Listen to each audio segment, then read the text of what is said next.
നമസ്കാരം, എൻ്റെ പേര് മഹേഷ് കുമാർ. RLV മഹേഷ് കുമാർ എന്നുള്ള പേരിലാണ് പ്രൊഫഷണലി അറിയപ്പെടുന്നത്. ഞാൻ ചെണ്ടവാദ്യ കലാകാരനാണ്.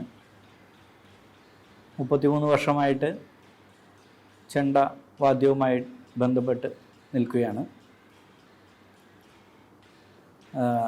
ഇപ്പോൾ നമ്മൾ ഇവിടെ ഇരിക്കുന്ന സ്ഥലം പുനർവസു വാദ്യകലാകേന്ദ്രം എന്ന പേരിൽ ഞാൻ തുടങ്ങിയിരിക്കുന്ന ഒരു സ്ഥാപനമാണ്.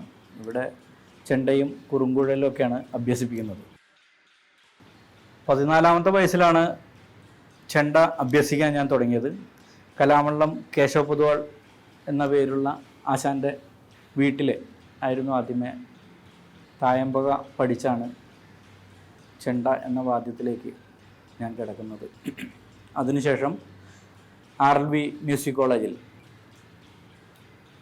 4 വർഷത്തെ ഡിപ്ലോമ കോഴ്സും അതിനുശേഷം 1 വർഷം ഉണ്ണായി വാര്യർ സ്മാരക കലാനിലയത്തിൽ ഫീസ് കൊടുത്ത് അവിടെ പഠിക്കുകയും അതിനുശേഷം ഡിപ്ലോമ കോഴ്സുകളൊക്കെ ഡിഗ്രി കോഴ്സുകളാക്കിയപ്പോൾ വീണ്ടും 3 വർഷത്തെ ഡിഗ്രി കോഴ്സുകളും ചെയ്തിരുന്നു ചെണ്ടയിൽ. അതിനുശേഷം PG വന്നിട്ടുണ്ടായില്ല. PG ഇപ്പോഴാണ് വന്നത്. പിന്നെ കഥകളി സംഗീതം PG ചെയ്തു.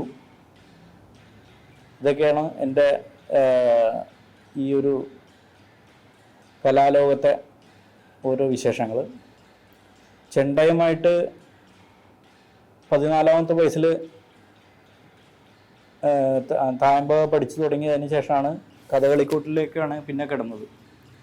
പിന്നെ കഥകളിക്കൂട്ടിൽ നിന്നും പിന്നെ മേളത്തിൻ്റെ ഒരു ചിട്ടവട്ടങ്ങളിലേക്ക് മാറുകയാണ് ഉണ്ടായത്.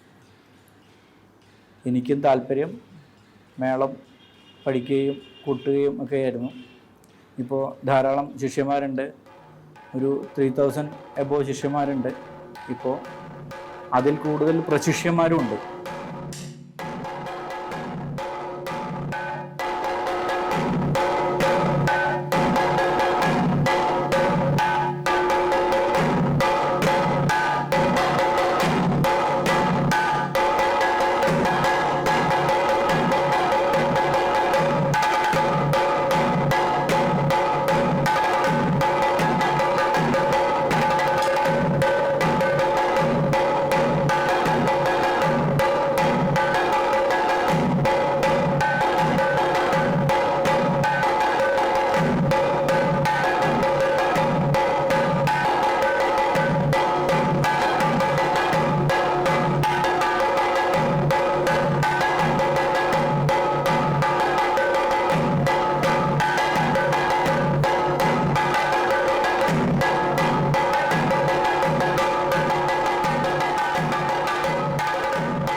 തായമ്പകയാണ് ചെണ്ടയുടെ അടിസ്ഥാനമായിട്ട് പഠിക്കേണ്ട സംഗതി. തായമ്പക പഠിച്ചു കഴിഞ്ഞാൽ ബാക്കിയെല്ലാം പഠിക്കാൻ വളരെ ഈസിയാണെന്നാണ് പറയുന്നത്. ഇവിടെ ഇപ്പോഴത്തെ ഒരു ട്രെൻഡ് അനുസരിച്ച് എല്ലാവർക്കും മേളത്തിനോടാണ് കൂടുതൽ താല്പര്യം എന്നുള്ളതുകൊണ്ട് മേളം ആദ്യം പഠിപ്പിക്കുന്നു എന്ന് മാത്രം. ഇപ്പോൾ ഇവിടെ തന്നെ പല ഏജിലുള്ള ആൾക്കാർ പഠിക്കുന്നുണ്ട്. 9 വയസ്സ് മുതൽ 68 വയസ്സ് വരെയുള്ള ഏജിലുള്ള ആൾക്കാർ ഇവിടെ പഠിക്കുന്നുണ്ട് പല ബാച്ചുകളിലായിട്ട്. നമസ്കാരം, എൻ്റെ പേര് അനാമിക. 14 വയസ്സാണ്. ഇപ്പം 5 വർഷമായി പഠിച്ചു തുടങ്ങിയിട്ട് ചെണ്ട. ആദ്യമായിട്ട് കാണുന്ന ഉത്സവങ്ങൾക്കൊക്കെ പോകാറുണ്ടായിരുന്നു. അച്ഛനും അമ്മയും ദേവസ്വത്തിലാണ് വർക്ക് ചെയ്യണത്. സോ കുറേ കാലം കണ്ടതിന് ശേഷം ആഗ്രഹം തോന്നി പഠിച്ചതാണ്. ആശാൻ വന്നപ്പോൾ തന്നെ നല്ല സപ്പോർട്ടൊക്കെ ആയിരുന്നു. വീട്ടുകാരും അതേപോലെ തന്നെ സപ്പോർട്ട് ചെയ്തു. അങ്ങനെ ചോറ്റാനിക്കര അമ്പലത്തിൽ കഴിഞ്ഞ കൊല്ലം അരങ്ങേറി.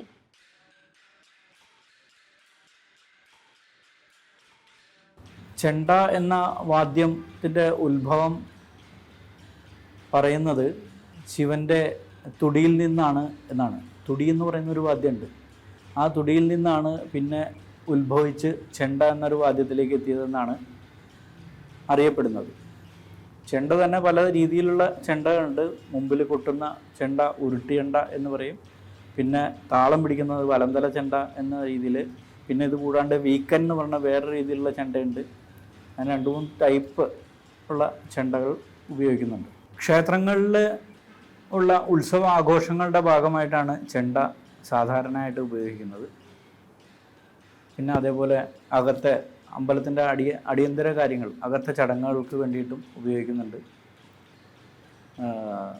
ഇത്രയും ആളുകളെ പങ്കെടുപ്പിച്ചുകൊണ്ട് ഉപയോഗിക്കുന്ന ഒരു വലിയൊരു സംഘകലയാണ് ചെണ്ട എന്ന ഒരു വാദ്യത്തിലൂടെ നമുക്ക്